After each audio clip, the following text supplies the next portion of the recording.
Assalamualaikum warahmatullahi wabarakatuh. Nama saya Wiranti Oktaviani Tanwin dengan NPM 231705108 dari kelas B akan menjelaskan hasil dari UTP kecerdasan buatan. Baik, di sini saya memilih topik sleep health and lifestyle dataset dari Kaggle. Mengapa saya memilih topik atau studi kasus ini? Karena saya tertarik untuk memahami bagaimana pola gaya hidup seseorang seperti durasi tidur, kualitas tidur, tingkat aktivitas fisik, dan serta stres yang membentuk kelompok tertentu dalam masyarakat dengan menggunakan clustering. Karena saya NPM-nya berakhiran genap, jadi saya menggunakan clustering. Dengan menggunakan algoritma genetik, saya bisa melihat apakah ada pola-pola tersembunyi yang bisa membantu mengkelompokkan individu ke dalam kategori yang relevan seperti gaya hidup yang sehat, rentan stres, atau kurang aktivitas. Ini sangat relevan karena pendekatan seperti clustering ini memungkinkan kita untuk mendapatkan data yang tidak memiliki label yang sangat cocok untuk data kuesioner. Tapi di sini kita akan menjelaskan lebih lanjut. Nah, untuk dataset ini saya memilih di Kaggle dengan judul Sleep Health and Lifestyle. Di tentang dataset ini berisi mengenai kebiasaan gaya hidup dan parameter kesehatan dari individu yang mempengaruhi kualitas tidur mereka.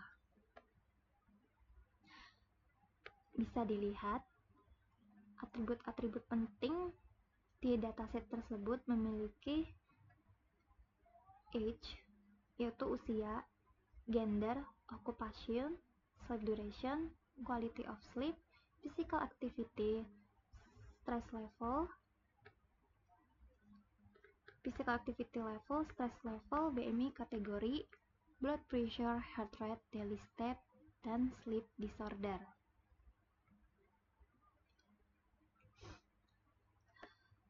Selanjutnya, kita akan menjelaskan cara kerja genetik algoritma dalam konteks program. Cara kerja genetik algoritma ini digunakan untuk seleksi fitur. Ini ya. Di sini genetik algoritma akan memilih subset atribut untuk meningkatkan akurasi model serta setiap individu dalam populasi menunjukkan apakah sebuah fitur tersebut digunakan atau tidak. Proses genetik algoritma ini inisiasi populasi, evaluasi fitness, seleksi, dan crossover dan mutasi, dan diakhiri dengan memilih kombinasi fitur yang terbaik. Selanjutnya kita akan menjelaskan kodingan-kodingan di processing data. Di sini kita akan mengimport data dari CSV, menangani missing values. Tapi di sini kita pakai dropna untuk menghilangkan none yang null. Setelah itu kita akan menggunakan label decoding, tapi kita kayaknya nggak gunakan label decoding. Terus kita menggunakan genetik algoritma untuk memilih fitur terbaik, dan kita akan menampilkan hasil akurasi dari model tersebut. Ini hasil dari konfigurasi genetik algoritma dan hasil clustering PCA projection. Di prosesi data ini ada library Python, diantaranya ada import pandas aspd. Kita menggunakan pandas untuk memanipulasi dan analisis data dan menyediakan struktur data yang fleksibel seperti data frame dan series. yang untuk pengolahan data tabular seperti tabel Excel atau CSV. Dan kita menggunakan NumPy. NumPy itu numerical Python, yaitu library Python yang menyediakan array multidimensi yang untuk representasi array atau fungsi statistik atau juga operasi vektor dan matriks, dan menggunakan import matplotlib pylot as plt. Kita menggunakan modul ini untuk visualisasi ya, visualisasi seperti line chart, bar chart, scatter plot atau pie chart. Di sini kita menggunakan namanya label dan histogram bukan. Seterusnya kita di from scale and processing import standard scalar. Nah, standard scalar ini untuk standarisasi fitur numerik. Ini mengubah data agar memiliki fitur numerik kelas dimen 0, standard deviation itu 1. Di semua fitur di standard scalar ini memiliki skala yang sama, apalagi digunakan untuk PCA dan K-means. Selanjutnya, kita menggunakan library scalar matrix import silhouette score. Nah, silhouette score ini adalah mengukur kualitas hasil clustering. Skor silhouette menunjukkan seberapa baik setiap objek ada di sini. Nah, skor silhouette menunjukkan seberapa baik setiap objek cocok dengan clusternya sendiri dibandingkan cluster yang lain. Dan yang terakhir, from scalar decomposition import PCA. PCA itu Principal Component Analysis. Dia itu adalah teknik reduksi dimensi yang digunakan untuk menyederhanakan dataset berdimensi tinggi menjadi dimensi lebih rendah dan mengurangi noise dan multikoliniaritas, dan juga membantu untuk visualisasi data.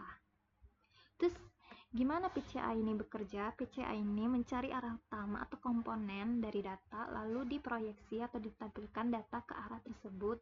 Dengan minusnya, informasi itu jadi dikit. Baik, kita lanjut ke DF ini ya.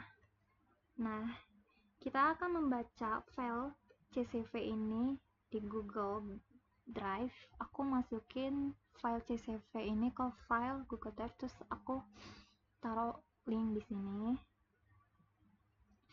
Terus pdread CSV ini fungsinya untuk membaca file CSV dan mengubahnya menjadi data frame. Jadi seperti ini. Dan aku ngebuat data awal.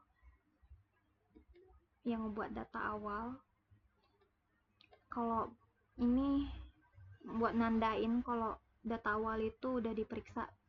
Di sini ada 374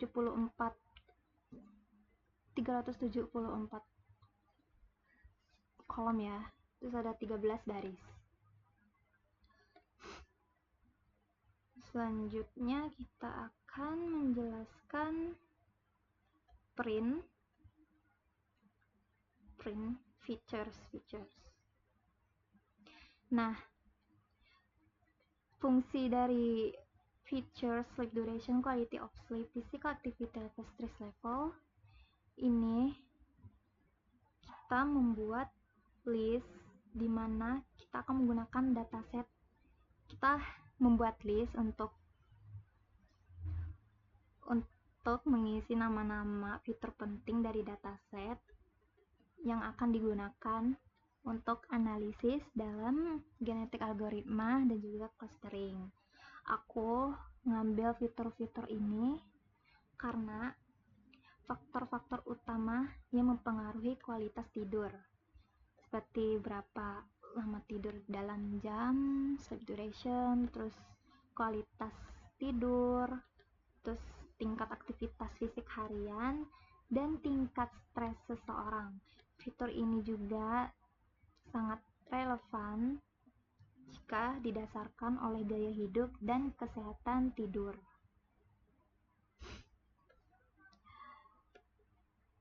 Ini 2 kali ya.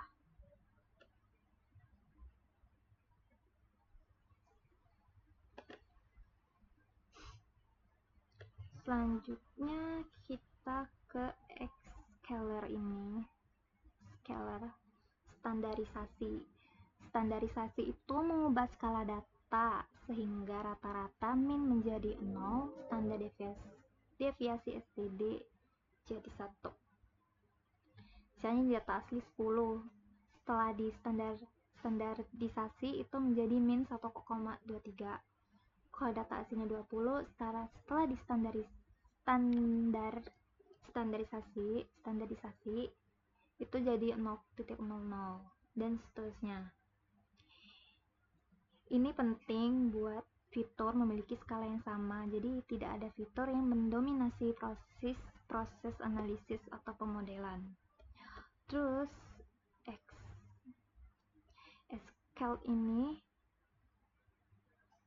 Scale ini adalah berisi data yang sudah distandarisasi dan mengubah hasil standarisasi yang escalate ini yang masih dalam bentuk NumPy menjadi data frame agar mudah dibaca dan diolah juga.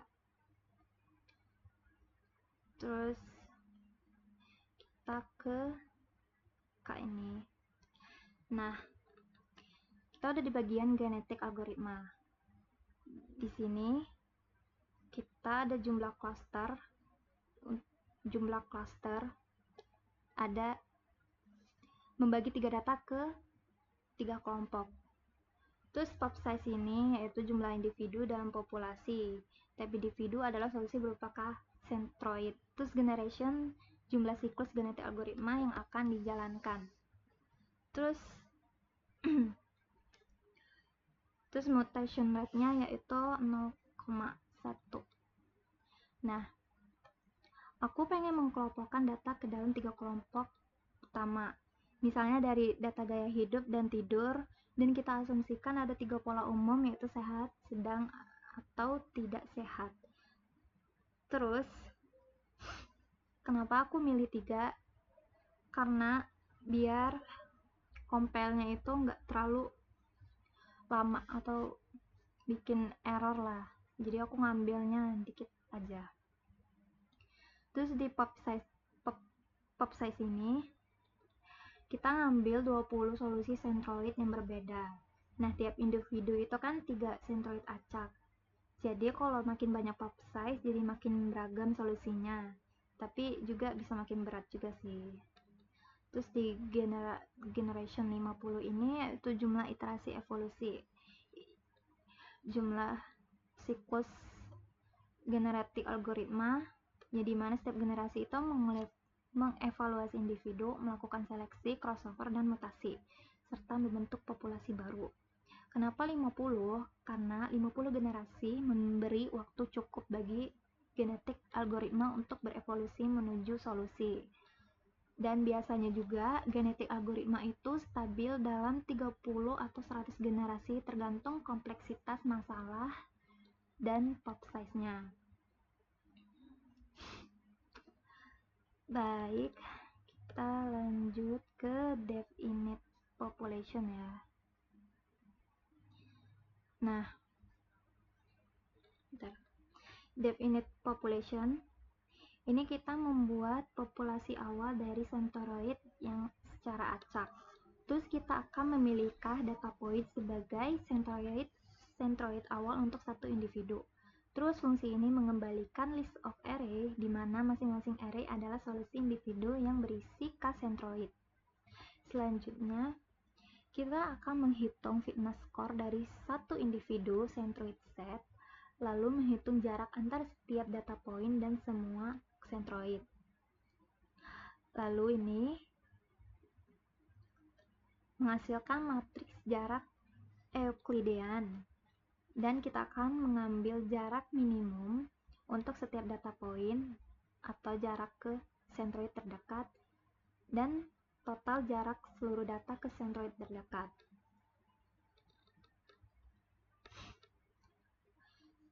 Di sini semakin kecil total jaraknya, semakin bagus fitness-nya. Karena dalam genetik algoritma kita memaksimalisasi, jadi pakai negatif. Terus di crossover itu melakukan persilangan reproduksi antara dua orang tua untuk menghasilkan anak baru. Di sini poin titik potong random dari 1 sampai cluster 1, terus parent 1 poin, ambil sebagian sentroid dari parent 1. Sisanya dari parent 2 menyusun sentroid anak sebagai kombinasi dari dua orang tua. Terus mutasi. Di sini kita akan memberi peluang untuk sebuah individu yang mengalami mutasi, terus menentukan apakah mutasi terjadi. Jika iya, pilih sentroid keberapa yang akan dimutasi. Selanjutnya, ganti sentroid itu dengan titik acak dari data. Tujuan mutasi ini juga menambahkan keberagaman agar tidak terjebak di solusi lokal. Baik. Selanjutnya kita ke population init populasi. Di population init population ini dipanggil untuk membentuk 20 individu awal karena pop size-nya itu 20. Terus setiap individu terdiri dari K3 sentroid karena kita udah bikin ini, berarti karena 3 cluster ya. Terus dicetak dan ditampilkan setiap sentroid dari 20 individu dalam bentuk tabel untuk memudahkan visualisasi. Nih. Terus proses evolusi. Nah, loop ini akan berjalan selama generation itu 50. Terus base course-nya menyimpan nilai terbaik terkecil dari total jarak ke sentroid di setiap generasi. Dengan evaluasi fitness ini, setiap individu diukur menggunakan fitness, sehingga fungsi fitness menghitung total jarak minimum dari semua titik ke sentroid terdekat, lalu diberi tanda negatif. Dan di max fitness score adalah individu dengan jarak terpendek, fitness tertinggi.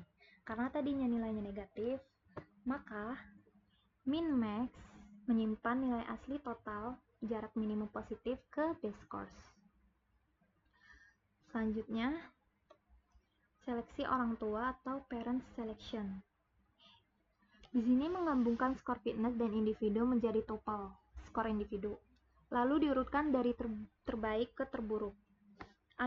Kita akan mengambil 10 individu terbaik sebagai parent, lalu menjaga agar solusi terbaik untuk dilanjutkan ke generasi berikutnya.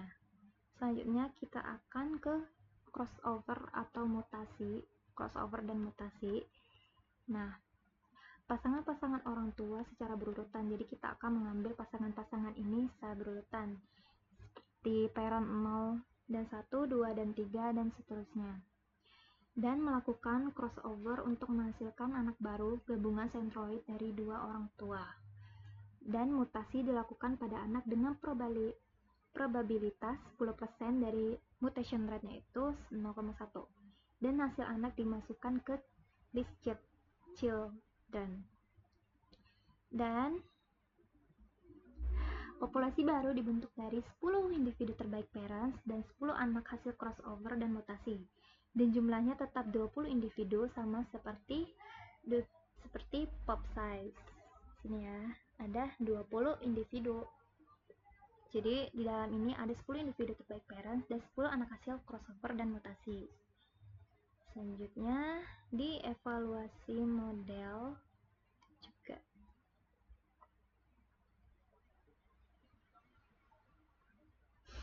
Nah, selanjutnya kita akan menjelaskan evaluasi model. Nah, di evaluasi model ini kita akan membuat data 2D menjadi 3D agar bisa dibandingkan dengan semua sentroid secara serentak. Kemudian array sentroid hasil terbaik dari genetik algoritma yang ukurannya dari cluster 3 Jadi proses ini menghitung jarak Euklidian antara tiap titik data dan setiap sentroid. Terus ini menghitung jarak di sepanjang dimensi fitur, seperti durasi tidur, kualitas tidur, dan yang lain-lainnya. Dan hasilnya matriks jarak berukuran, yaitu jarak dari setiap data ke masing-masing 3 sentroid. Nah, untuk setiap baris setiap data memiliki indeks sentroid yang terdekat yang memiliki jarak minimum, dan mencari indeks dari nilai terkecil jarak terpendek. Jadi hasil array labels yang panjangnya sama dengan jumlah data berisi 0, 0,1, atau 2 karena klasternya itu 3. Terus kita menambahkan kolom ke data asli.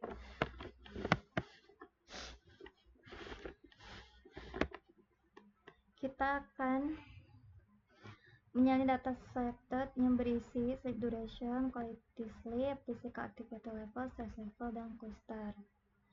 Nah, sekarang setiap baris data memiliki informasi ke cluster mana dia tergolong 0, 1, atau 2. Ini clusternya. Selanjutnya kita akan ke silhouette score ini. Jadi bagian kode ini itu fungsinya mengukur kualitas hasil clustering menggunakan silhouette score, di mana salah satu metrik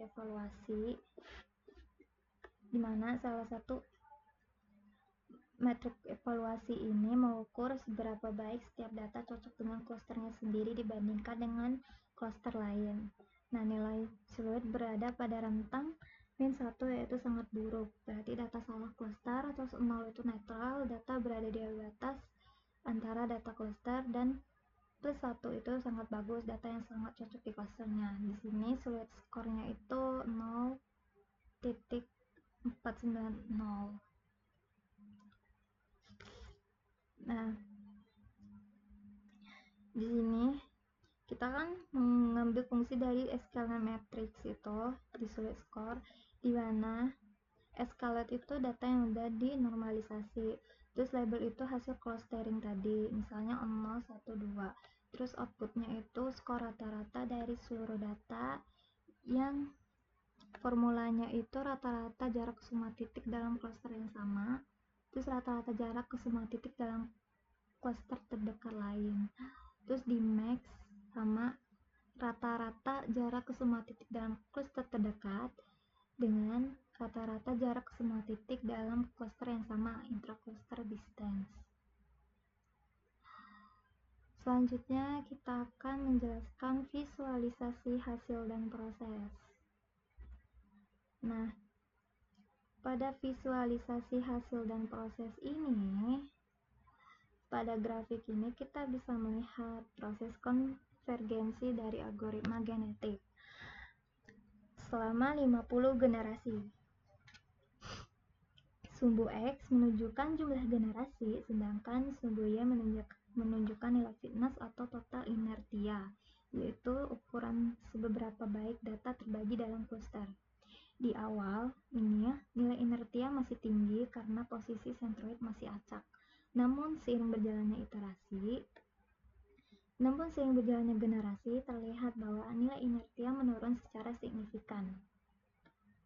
Di sini di antara 10, 20, 30 ini sudah menurun secara signifikan. Ini juga menandakan bahwa algoritma berhasil menemukan posisi sentroid yang semakin optimal. Jadi, tiap data point yang berada makin dekat dengan pusat clusternya masing-masing. Nah, pada sekitar generasi 35 hingga 50, grafik sudah mulai stabil. Jadi proses evolusi ini sudah mencapai titik optimal dan solusi clustering sudah dihasilkan dengan baik. Jadi algoritma ini berhasil mengelompokkan individu berdasarkan fitur durasi tidur, kualitas tidur, aktivitas fisik, dan tingkat stres dengan efisien. Dan di slide gambar 2 ini hasil clustering PCA projection. Visualisasi hasil clustering yang kita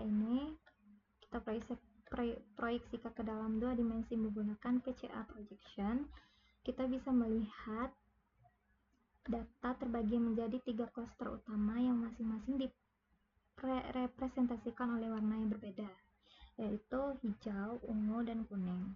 Setiap titik pada grafik ini mewakili satu individu dan posisinya mencerminkan pola gaya hidup mereka berdasarkan 4 fitur utama tadi, yaitu durasi tidur, kualitas tidur, aktivitas fisik, dan tingkat stres dengan efisien.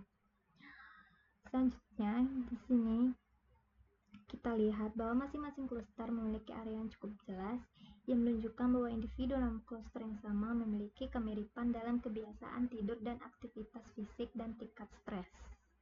Nah, di klaster utama kemungkinan berisi individu dengan gaya hidup sehat, tidur cukup, kualitas tidur baik, aktivitas fisik tinggi, dan stres rendah. Nah, di klaster kedua mewakili individu dengan pola hidup sedang, tidak terlalu buruk tapi juga belum ideal atau seimbang. Dan di klaster ketiga mungkin terdiri dari individu dengan stres tinggi, kualitas tidur buruk, dan aktivitas yang sangat rendah. Ini bisa jadi kelompok yang berisiko dan membutuhkan perhatian yang lebih.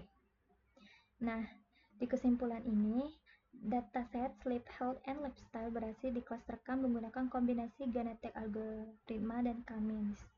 Dan model mencapai sweet score yaitu 0.490 atau 0,490 dan menunjukkan clustering yang sedang atau kurang. Dengan hasil ini kita bisa menghitung rata-rata tiap cluster dan metode clustering berbasis genetik algoritma ini terbukti efektif untuk mengkelompokkan individu. Walaupun klasternya sedang atau kurang, tapi kita bisa mengkelompokkan kebiasaan hidup dan kondisi psikologis mereka. Nah, hasil clustering ini dapat digunakan untuk segmentasi populasi hingga penyusunan program kesehatan. Jadi, itulah penjelasan dari hasil dari UTP kecerdasan buatan saya. Baik, saya akhiri. Mohon maaf apabila ada penjelasan yang kurang dimengerti. Saya mohon maaf. Saya akhiri. Wassalamualaikum warahmatullahi wabarakatuh.